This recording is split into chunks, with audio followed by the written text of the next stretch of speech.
इस कहानी की शुरुआत में हम एक कपल को दिखाया जाता है जिनका नाम होता है विल और समर। समर विल की गर्लफ्रेंड थी, लेकिन वो उससे बहुत ही ज्यादा दूरियां बना रही थी क्योंकि शायद उसको कोई बात पसंद नहीं थी। जब समर अपने दोस्त के साथ स्विमिंग करने के लिए जाती है तो वो उसे ही बताती है कि उसे कुछ भी अच्छा नहीं लग रहा है और हर वक्त उसे सिर्फ बेचैनी सी होती रहती है। विल एक रियल एस्टेट एजेंट था और उसकी माँ उसकी कंपनी की मालिक थी और वो दोनों माँ बेटे मिलके वो कंपनी चलाया करते थे, जहाँ पे वो लोग ढेर सारे घर बेचते थे और उनको काफी ज्यादा मुनाफा भी होता था। विल एग्जीबिशन में जाता है जहाँ पे वो अपना प्रेजेंटेशन देता है और उसके बाद जब वो घर आता है तो देखता है कि समर वहाँ पे मौजूद नहीं थी। जब वो उससे पूछता है कि वो वहाँ पे क्यों नहीं आई तो उससे कहती है कि उसका मन नहीं था। अगले दिन विल अपने एक दोस्त के साथ कहीं बाहर घूमने जाता है, लेकिन जब शाम को वो घर वापस आता है तो उसे समर की लाश मिलती है जिसे किसी ने बुरी तरह से स्टैप करके मार डाला था। ये देखकर वो बहुत ही हैरान हो जाता है और सोचता है कि आखिर ये किसने किया होगा। उसके बाद हमें टॉम नाम के एक डिटेक्टिव को दिखाया जाता है जो कि अपनी बीवी जूडी के साथ एक पार्टी में आया हुआ था और वहां पर उसके कई सारे कलीग भी मौजूद थे। टॉम की बीवी जूडी की अंकल उसी का कैप्टन होता है और वो सभी एक ही ऑफिस में काम करते थे। पार्टी के बाद कैप्टन टॉम को उस केस के बारे में बताता है और उससे कहता है कि उसे ये केस सॉल्व करना होगा। टॉम उस लोकेशन पे अपने पार्टनर डैन के साथ जाता है और जब वो वहां पे छानबीन कर रहा होता है तो उसे एक अनजान आदमी नजर आता है जो कि बैरिकेड के अंदर आने की कोशिश कर रहा था। उसके बाद वो विल के पास जाता है उससे पूछताछ करने के लिए। अब विल उसे सारी बात बताता है और उसे छोड़ दिया जाता है क्योंकि उनके पास उसके खिलाफ कोई भी सबूत नहीं था। इधर मीडिया जब कैप्टन से बात कर रहे होते हैं तो हम उस अनजान इंसान को फिर भी देखते हैं जो कि उस दिन उस मर्डर वाली जगह पर भी आया था। इधर जब समर का पोस्टमार्टम डॉक्टर कर रहा होता है तो उसे कोई भी सबूत नहीं मिलता, लेकिन तभी उसे एक ब्लंट बाल मिलता है जिससे उन्हें लगता है कि शायद वो कातिल के बाल हैं, तो वो उस तक पहुंच सकते हैं। उसकी उंगलियों पे भी कट के निशान थे, मानो कि चाकू से पहले कातिल ने उसे काटा हो।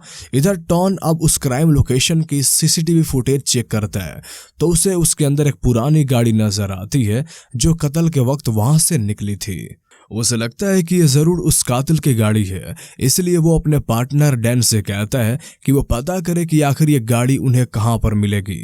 इसके बाद टॉम और डैन विल के पास जाते हैं और उसे उसके घर में ले जाते हैं और पूछते हैं कि वो दोबारा से बताए कि उसने क्या देखा था। विल उन्हें बताता है कि उसने अपनी बीवी को देखा था जो कि जमीन पे पड़ी हुई थी और किसी ने उसे बहुत ही बेरहमी से जान से मार डाला था। उसके बाद वो स्विमिंग क्लब में जाते हैं ताकि वह समर के दोस्त से पूछताछ कर सकें, लेकिन उसकी दोस्त उन्हें इनकार कर देती है कि वो उसे जानती ही नहीं है। उसके बाद वो दोनों जब ऑफिस में जाते हैं तो डैन टॉम की बॉस को एक सीसीटीवी फुटेज दिखाता है जहां वो उसे बताता है कि उस फुटेज में जो लड़का दिख रहा है वो सैम ग्रिफ्ट है और वो समर का एक्स हस्बैंड है। उसके बाद टॉम और डैन उसके घर पे जाते हैं उससे पूछताछ करने के लिए। सैम जब बाहर आता है तो उनसे पूछता है कि क्या बात है, तो टॉम उसे बताता है कि उसकी एक्स वाइफ की मृत्यु हो गई है। ये सुन के उसके चेहरे पे कोई भी रिएक्शन नहीं होता और वो उनसे कहता है कि अगर उनके पास वारंट है तो वो अंदर आ सकते हैं, वरना वो लोग यहाँ से चले जाएं।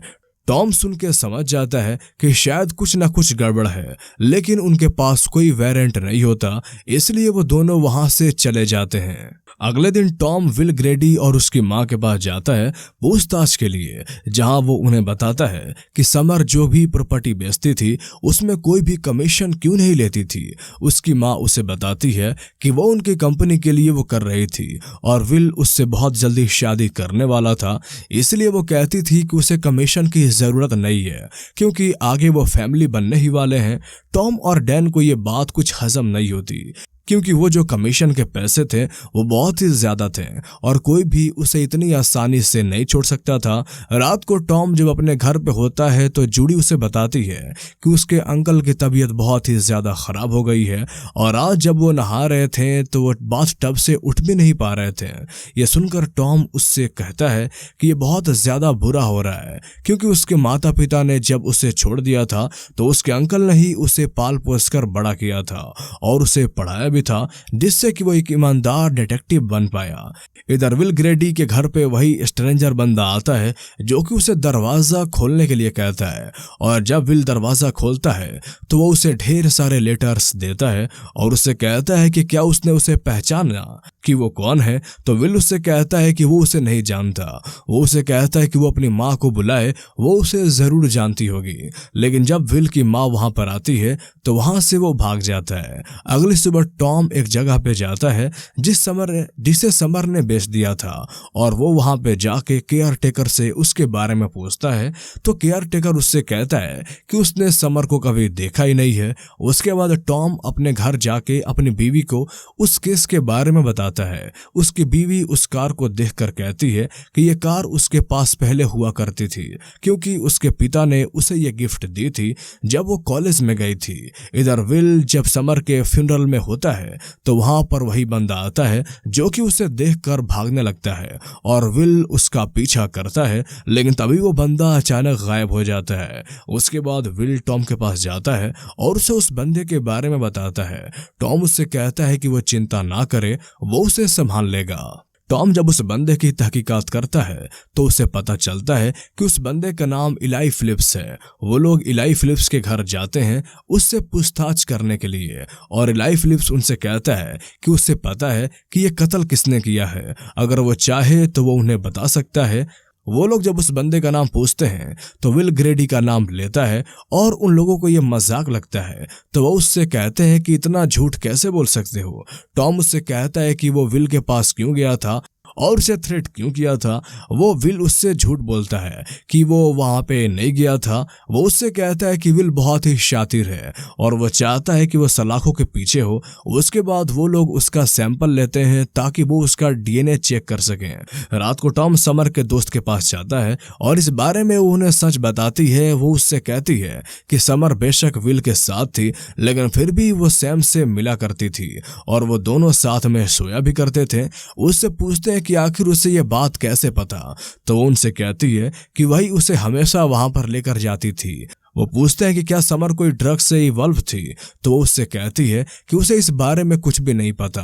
अगले दिन वो लोग फिर से विल ग्रेडी का बयान लेते हैं, जहां वो उन्हें बताता है कि जब वो अंदर गया था तो उसने क्या देखा था। इस बिना पे वो लोग सैम को गिरफ्तार करने के लिए निकल जाते हैं, लेकिन सैम जब उन्हें अंदर बुलाता है तो वो उनसे वॉशरूम का बहाना मारता है, और जब वो वॉशरूम में जाता है तो टॉम देखता है कि उसके पेंटिंग में एक विग लगी हुई है जो कि उसी ब्लड हेयर की तरह थी जो कि उन्हें वहां पे मिली थी। यह देखकर वो समझ जाता है कि शायद यही कातिल है, और जब वो उसे पकड़ने के लिए जाता है तो सैम वहां से भागने की कोशिश करता है। टॉम उस पर गोली चलाता है जिससे वो जख्मी हो जाता है और वहीं पे उसकी मौत हो जाती है। इसके वजह से टॉम से पूछताछ की जाती है और उसे सस्पेंड कर दिया जाता है, और वहां पे उन्हें कई सारे ड्रग्स के पैकेट भी बरामद होते हैं। यानी कि यह बात तय थी कि सैम एक ड्रग डीलर था, लेकिन उसने कत्ल किया था या नहीं किया था ये उन्हें अब तक पता नहीं था। कुछ दिनों के बाद टॉम को वापस से ऑफिस में बुला लिया जाता है कि उसने ये साबित कर दिया था कि उसने प्रोटेक्शन में वो गोली चलाई थी। रात को जब वो सभी पार्टी कर रहे होते हैं तो टॉम वॉली को एक घड़ी दिखाता है जो कि रोलेक्स की होती है, और उसे यकीन नहीं होता कि इतनी महंगी घड़ी वो कैसे पहन सकता है। वॉली तभी उस घड़ी को निकालता है और टॉम से कहता है कि वो उसे रख ले, लेकिन टॉम उससे कहता है कि उसकी हैसियत नहीं है यह घड़ी पहनने की। टॉम को वहीं से कुछ शक होने लगता है कि आखिर उसके पास इतने सारे पैसे कहां से आ रहे हैं। तो वॉली उससे कहता है कि अगर वो चाहे तो वो भी उसके साथ पैसा कमा सकता है, लेकिन टॉम उसे इनकार कर देता है और वहां से चला जाता है। अगले दिन टॉम जब समर के मृत्यु की फोटोज देखता है तो उसके हाथ पे बाइट का मार्क नजर आता है। वो कैप्टन के पास जाता है और उससे पूछता है कि क्या वो लोगों के दांत चेक कर सकता है, क्योंकि उसके भी दांत इससे मैच हुए तो कातिल निकलेगा। वो अंकल उसे अलाउ कर देता है और उसके बाद वो लोगों के दांत चेक करने लगते हैं, लेकिन सैम के दांत से वो दांत बिल्कुल भी मैच नहीं कर रहे थे, जिससे ये तो साबित हो जाता है कि सैम जो कि मारा गया था वो कातिल नहीं था। रात को टॉम जब सो रहा होता है तो उसे उसके ऑफिस से कॉल आता है और उसे बताया जाता है कि विल ग्रेडी के घर पे चोरी हो गई है। जब वो वहां पे पहुंचता है तो वो विल से पूछता है कि उसे किस पे शक है, तो उससे कहता है कि उसे लगता है शायद इलाई फिलिप्स यहाँ पर आया था, लेकिन यहाँ से कोई सामान गायब नहीं हुआ है, जिसके वजह से यहाँ पे कोई भी चोरी नहीं हुई है।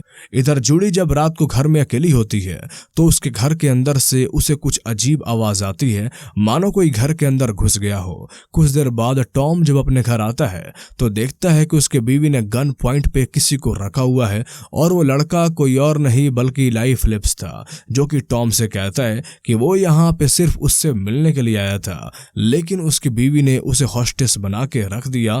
टॉम उससे कहता है कि उसने जो भी चोरी किया है वो लौटा दे, तो वो टॉम से कहता है कि वो जानता है कि वो एक अच्छा इंसान है और वो सारी बातें समझेगा और इन सब का पर्दाफाश कर देगा। तभी पुलिस वहां पर आ जाती है और उसे गिरफ्तार करके ले जाती है और टॉम देखता है कि उसके एक पेन ड्राइव वहीं पे छोड़ दी है, जिसे वो अपने पास रख लेता है और उसके अंदर देखता है कि विल ग्रेडी और उसकी माँ जो भी प्रॉपर्टीज बेचते हैं, समर ने उसका कमीशन बिल्कुल नहीं लिया था, क्योंकि समर उनकी ड्रग डीलर थी और वह जानती थी कि वो एक ना एक दिन पकड़ी जरूर जाएगी, इसलिए उसने पुलिस को सब कुछ बताने का सोचा था। लेकिन पुलिस वाले भी उनसे मिले हुए थे, इसलिए वो किसी के पास नहीं गई और वो मारी गई। इधर इलाई फिलिप्स के पास कोई भी सामान नहीं मिलता, इसलिए उसे छोड़ दिया जाता है और जब वो घर में होता है तो उससे मिलने के लिए विल ग्रेडी आता है, जो कि उससे कहता है कि उसे पता है कि उसने कुछ डाटा चुराया है, तो वो उस पेन ड्राइव को उसे दे देता है और जब उसे वो पेन ड्राइव नहीं देता तो वो उससे पेन ड्राइव मांगता है, लेकिन जब उसे वो पेन ड्राइव नहीं देता तो वो उससे पीटता है और उसे गायब कर देता है। अगले दिन ऑफिस में वॉली टॉम से काफी अजीब तरह बातें करने लगता है, जिसे सुनकर टॉम समझ जाता है कि ये भी उन लोगों से मिला हुआ है, तभी इतने सारे पैसे कमा पाता है और महंगी महंगी चीजें ले पाता है। टॉम को इससे बिल्कुल भी अच्छा नहीं लगता है कि उसके अपने अंदर के लोग इन सब से मिले हुए हैं। एक दिन टॉम अपने अंकल की पार्टी में होता है, जहां वो वॉली से दूरियां बना रहा था और वो अपने अंकल से जाके उस पेन ड्राइव के बारे में उससे बताता है, लेकिन उसके अंकल उससे कहते हैं कि भलाई इसी में है कि वो इस केस को क्लोज कर दे। उसके बाद जब वो गैरेज में जाता है तो वहां पे उसे वही गाड़ी नजर आती है। यह देखकर वो समझ जाता है कि यह जरूर उसके अंकल की गाड़ी है। इसके बाद उसके अंकल कहते हैं कि वो इस केस को छोड़ दे, क्योंकि यहाँ पे जो भी लोग हैं वो बहुत ही ज्यादा खतरनाक हैं, सबकी नजर उसी पर बनी हुई है। रात को टॉम अपने चीफ के पास जाता है और उसे सारी बातें बता देता है और वो उसे पेन ड्राइव भी थमा देता है और उससे कहता है कि उन्हें यह सब रोकना होगा। उसका चीफ उससे कहता है कि वो कैप्टन से इस बारे में बात करेगा और अगले दिन वो उसे लेकर उसके घर जाता है। चीफ जब वॉशरूम में जाता है तो उसका अंकल उसे बताता है कि उसने गलत आदमी के हाथ में वो थमा दिया, क्योंकि वो भी उनसे मिला हुआ है और वो लोग उसे मारने का प्लान कर रहे हैं। जब उसका अंकल उसके ऊपर जाता है तो वॉली उसे शूट कर देता है, जिससे उसके अंकल की मौत हो जाती है और ये देखकर टॉम अपनी गन निकालता है और चीफ को शूट करके मार डालता है। उसके बाद वॉली जब नीचे आता है तो वो उसे भी शूट कर देता है और वॉली उससे कहता है कि वो उसकी जान को बख्श दे। इसे सुनकर टॉम उसे छोड़ देता है, लेकिन वो विल और इन सभी पुलिस वालों का कारनामा सबको बता देता है, जिससे ये उन सबको जेल हो जाती है और उसके बाद वो डिटेक्टिव की नौकरी छोड़ देता है और अपनी वाइफ के साथ खुशी खुशी रहने लगता है। और इसी के साथ ये मूवी यहीं पे खत्म हो जाती है। तो कैसी लगी आपको ये कहानी हमें कमेंट करके ज़रूर बताएं, और अगर आप इस तरह के और मूवीज़ एक्सप्लेनेशन देखना चाहते हैं तो हमारे चैनल को सब्सक्राइब कर लें। तो फिर मिलते हैं अगले वीडियो में, तब तक के लिए गुड बाय।